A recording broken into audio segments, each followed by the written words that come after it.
આજે વાર્તા સાંભળી છે બાળકો? ગઈકાલ વાળી વાર્તા કેટલાને યાદ છે? આજે એક નવી વાર્તા કહે છે બેન. એક વાંદરો હતો અને એક મગર હતો. વાંદરો ક્યાં રહે? ઝાડ પર રહે. અને મગર ક્યાં રહે? પાણીમાં રહે. તો વાંદરો અને મગર એ બંને વચ્ચે દોસ્તી થઈ ગઈ. શું થઈ ગયું? દોસ્તી થઈ ગઈ. વાંદરા ભાઈ ઝાડ ઉપર છે ને જાંબુ થાય તો સરસ મીઠા મીઠા એવા જાંબુ હોય ને એ પોતે પણ ખાય અને મગરને પણ આપે. એટલે મગર પણ જાંબુ ખાય. એક દિવસ મગર એની ઘરવાળી હોય ને, મગરની ઘરવાળી એને જાંબુ આપે છે, એટલે તું પણ ખા.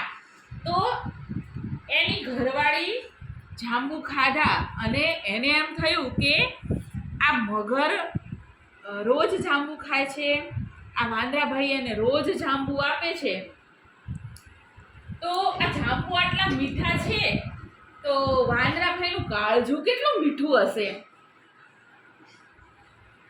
તો મગરને એને વાત કરી કે વાંદરાભાઈનું કાળજું ખાવા માટે આપણે એને ફોસલાવીને આપણા ઘરે લઈ જઈએ અને પછી એનું કાળજું ખાઈ જઈએ. તો વાંદરાભાઈને તો મગરભાઈએ આમંત્રણ આપ્યું કે વાંદરાભાઈ અમારા ઘરે છે ને તમે આવો ને જમવા માટે. તો વાંદરાભાઈ તો માની ગયા અને કે હું પણ કે તમારા ઘરે આવું કેવી રીતે, મને તો તરતા તો આવડતું નથી. તો મગરભાઈ કે કામ કરો ને કે મારી પીઠ ઉપર બેસી જાવ ને. વાંદરાભાઈ કે એ વાત સાચી છે.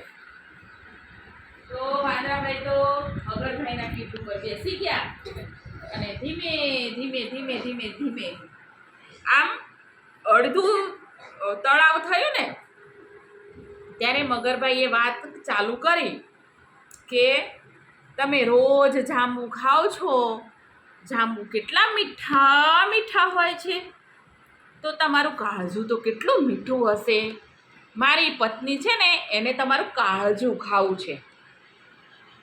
તો મગરભાઈની વાતો સાંભળી અને વાંદરાભાઈને ખબર પડી ગઈ કે આ તો મને મારી જ નાખશે, મારું કાળજું ખાઈ જશે. તો વાંદરાભાઈ કેવા હતા? ચાલાક, બુદ્ધિશાળી હતા. વાંદરાભાઈ કે ઓ એવું હતું તો તમારથી પહેલા કેવું જોઈએ ને કે હું તો મારું કાળજું તો કે ઝાડ ઉપર મૂકીને આવ્યો.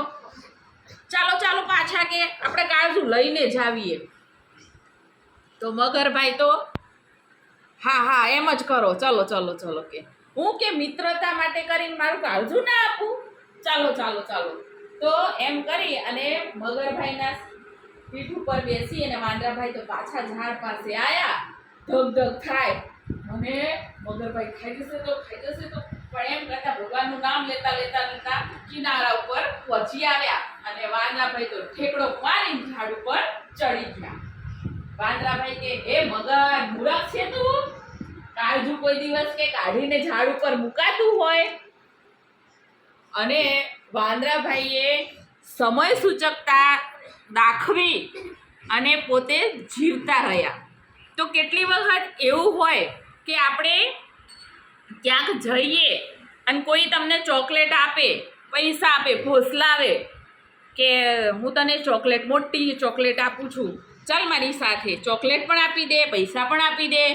તો એ વખતે બુદ્ધિ વાપરવાની વાંદરાભાઈના જેમ, હા ઊભો રે હું હમણાં જ આવું એમ કરીને ત્યાંથી છટકી જવાનું. અજાણ્યા માણસ જોડેથી કોઈની પાસે વસ્તુ પણ નહીં લેવાની અને પૈસા પણ લેવાના નહીં. એટલે સમય સૂચકતા વાપરી અને આપણી બુદ્ધિ વાપરવાની, ચાલાક બનવાનું. આ વાર્તા ઉપરથી આપણે શીખવા મળે કે સમય સૂચકતા વાપરી અને ચાલાક બનવું.